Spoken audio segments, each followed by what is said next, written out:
ఓం నమో వెంకటేశాయ. అందరికీ నమస్తే అండి. Welcome back to my channel Tirumala talks. నేను మీ లక్ష్మీ పూజిత. తిరుమల యొక్క డైలీ అప్డేట్స్కి స్వాగతం అండి. తిరుమల దర్శనానికి సంబంధించిన లేటెస్ట్ అప్డేట్స్ కోసం మన ఛానల్ యొక్క టెలిగ్రామ్ గ్రూప్లో మరియు వాట్సాప్ ఛానల్లో అయితే జాయిన్ అవ్వగలరు.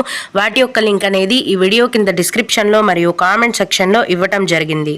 ఈ వీడియోలో ఈరోజు తిరుమల దర్శనం యొక్క పూర్తి వివరాలను గురించి, అలాగే తిరుమల దర్శనానికి ఉన్న ముఖ్యమైన రూల్స్ గురించి తెలియజేయమని చాలా మంది భక్తులు అడుగుతున్నారు.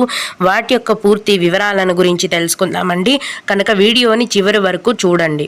ముందుగా నిన్న అంటే మార్చి 16వ తేదీన తిరుమలలో స్వామివారిని మొత్తం 82,721 మంది భక్తులు దర్శనం చేసుకున్నారు.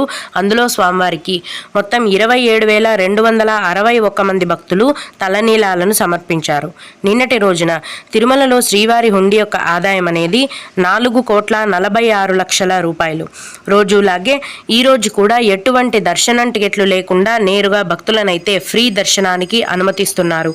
ఈ విధంగా ఎటువంటి దర్శనం టికెట్లు లేకుండా నేరుగా వెళ్లే ఫ్రీ దర్శనానికి ప్రస్తుతం దాదాపుగా 10 గంటల సమయం అనేది పడుతోంది.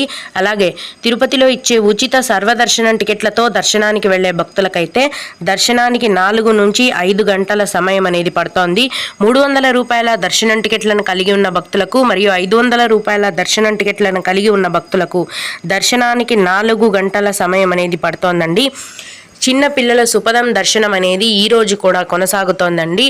ఈ చిన్న పిల్లల ఇన్ఫాంట్ దర్శనానికి 1 గంట సమయం పడుతోంది. అలాగే విఐపి బ్రేక్ దర్శనం టికెట్లు కలిగి ఉన్న భక్తులకు కూడా దర్శనానికి 1 గంట సమయం అనేది పడుతోంది. దీన్ని బట్టి ప్రస్తుతం తిరుమల కొండపైన భక్తుల యొక్క రద్దీ అనేది తగ్గిందండి. నిన్న మొన్నటి కంటే కూడా తక్కువగానే ఉంది. ఈ రోజు కొత్తగా ఫ్రీ దర్శనం క్యూ లైన్లోకి ఎంటర్ అయ్యే భక్తులకు మొత్తం దర్శనమై బయటికి రావడానికి 10 గంటల సమయం అనేది పడుతోంది. నిన్న మొన్న అయితే 18 నుంచి 20 గంటల సమయం అనేది పట్టిందండి. కాబట్టి దాంతో పోల్చుకుంటే భక్తుల యొక్క రద్దీ అనేది సామాన్యంగానే కొనసాగుతోంది అని మనం అర్థం చేసుకోవాలి. దీన్ని బట్టి భక్తులు మీ యొక్క దర్శనాన్ని ప్లాన్ చేసుకోవాల్సిందిగా మనవి. ఇప్పుడు తిరుమల దర్శనానికి వెళ్ళాలంటే కొన్ని ముఖ్యమైన రూల్స్ ఉన్నాయండి. అవి ఎవరైనా సరే పాటించి తీరాల్సిందే, లేకపోతే దర్శనం అనేది ఉండదు. అందులో మొదటి రూల్ ఏంటంటే, మీరు తిరుపతికి వెళ్తున్నాము అంటేనే మీ యొక్క ఆధార్ కార్డు ఒరిజినల్ కానీ జిరాక్స్ కానీ ఖచ్చితంగా మీతో పాటు తీసుకొని వెళ్ళాలండి. మీరు దర్శనం టికెట్ ఉన్నా లేకపోయినా, లేకపోతే ఫ్రీ దర్శనానికి వెళ్తున్నా, లేదా రూమ్స్ కావాలన్నా, అసలు తిరుమలకు వెళ్తున్నాము అంటేనే ఖచ్చితంగా ఎక్కడో ఒక చోట మీ ఆధార్ కార్డు అనేది అడుగుతారు. కాబట్టి ఎంతమంది అయితే తిరుమలకు వస్తున్నారో వారందరూ కూడా మీ యొక్క ఆధార్ కార్డు ఒరిజినల్ కానీ జిరాక్స్ కానీ ఖచ్చితంగా మీతో పాటు తీసుకొని వెళ్లాల్సి ఉంటుంది. అలాగే ఇంకొక రూల్ ఏంటంటే, మీరు ఏ దర్శనం టికెట్తో దర్శనానికి వెళ్తున్నా సరే మీకు ఇచ్చిన దర్శనం టికెట్లో ఉన్న టైంకే మీరు క్యూ లైన్లోకి ఎంటర్ అవ్వాల్సి ఉంటుంది. సర్వదర్శనం అయితే కనుక 1 గంట లేట్ అయినా అనుమతిస్తారు, 1 గంట ముందైనా అనుమతిస్తారండి. అంటే కొంతమందికి ఎలాగా అంటే రిటర్న్ ట్రైన్స్ కూడా ముందే బుక్ చేసేసుకొని ఉంటారు. అట్లాంటప్పుడు దర్శనం టికెట్లో ఇచ్చిన టైం కంటే కొద్దిగా ముందు వెళ్ళాలి అని అడుగుతుంటారు. అలాంటప్పుడు అక్కడ క్యూ లైన్ దగ్గర ఉన్న వాలంటీర్స్ని మీరు రిక్వెస్ట్ చేస్తే వాళ్ళు పంపిస్తారు. అలాగే 300 రూపాయల దర్శనం టికెట్ అయితే కనుక మీరు మీ దర్శనం టికెట్లో ఇచ్చిన టైం కంటే 2 గంటల ముందే క్యూ లైన్లోకి వెళ్ళొచ్చు. అలా కాకపోయినా ఆ రోజులో రాత్రి 10 గంటల లోపు, అంటే మీరు దర్శనం టికెట్లో ఇచ్చిన తేదీలో రాత్రి 10 గంటల లోపు ఏ టైంకైనా కూడా మీరు దర్శనానికి వెళ్ళొచ్చు. ఇది 300 రూపాయల దర్శనం టికెట్ మాత్రమే అండి. సర్వదర్శనం కానీ లేకుంటే వేరే ఆర్జిత సేవా దర్శనం టికెట్లు కలిగి ఉన్న భక్తులు, విఐపి బ్రేక్ దర్శనం టికెట్లు కలిగి ఉన్న భక్తులు, వీరందరూ కూడా దర్శనం టికెట్లో ఇచ్చిన టైంకే క్యూ లైన్లోకి అనుమతిస్తారు. అంతకంతే ముందు కానీ ఆ తర్వాత కానీ మిమ్మల్ని అనుమతించడం జరగదు. ఈ రూల్ని మీరు స్ట్రిక్ట్గా పాటించాల్సి ఉంటుంది. అలాగే మూడవది ఏంటంటే డ్రెస్ కోడ్ అండి. తిరుమల దర్శనానికి వెళ్ళే ప్రతి ఒక్కరికి కూడా ట్రెడిషనల్ డ్రెస్సెస్సే ఉండాలి. అంటే జీన్స్ ప్యాంటు, టీషర్ట్స్ లాంటివి అస్సలు అనుమతించారండి. జెంట్స్ అయితే పంచా, షర్ట్ లేదా కుర్తా పైజమా ఇలాంటివి వేసుకోవాలి.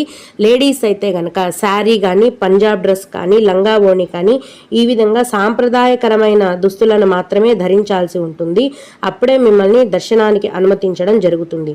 300 రూపాయల దర్శనంకి అయితే ప్యాంట్ కూడా అలౌ చేయరండి. ఖచ్చితంగా పంచ కట్టుకొని రావాల్సి ఉంటుంది జెంట్స్ అనేవారు. ఇక్కడ ఈ వీడియోలో చూపిస్తున్నాను చూడండి, డ్రెస్ కోడ్ అనేది. ఈ దుస్తులను మాత్రమే మీరు దర్శనానికి వేసుకోవాల్సి ఉంటుంది.